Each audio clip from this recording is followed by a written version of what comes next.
আসসালামু আলাইকুম ওয়া রাহমাতুল্লাহ।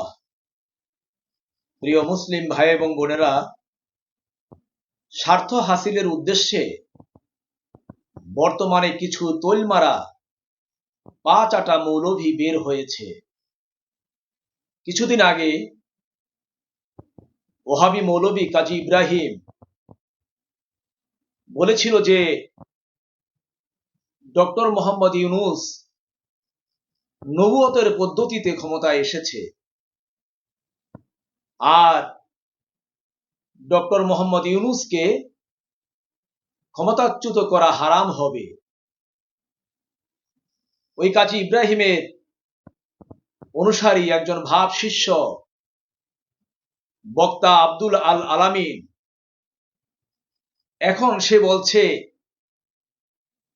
যে ডক্টর মোহাম্মদ ইউনূস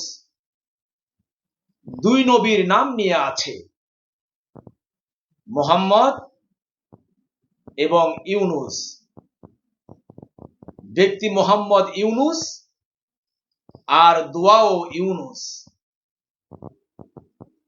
একথা বলে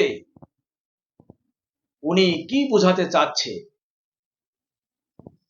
এটা নবীদের শানে চরম ধৃষ্টতা, চরম গুস্তাখি, বেয়াদবি। তার এই ভিডিও বক্তব্যটি আপনারা খেয়াল করে শুনুন এবং দেখুন। ডক্টর মোহাম্মদ ইউনূস দুই নবীর নাম নিয়ে আছে, মোহাম্মদ আবার ইউনূস। দেশ পড়ছিল মহা বিপদে, বিপদে পড়লে কোন দোয়া করা লাগে? দোয়াও ইউনূস, ব্যক্তি মোহাম্মদ ইউনূস। আসছে সময় মতো।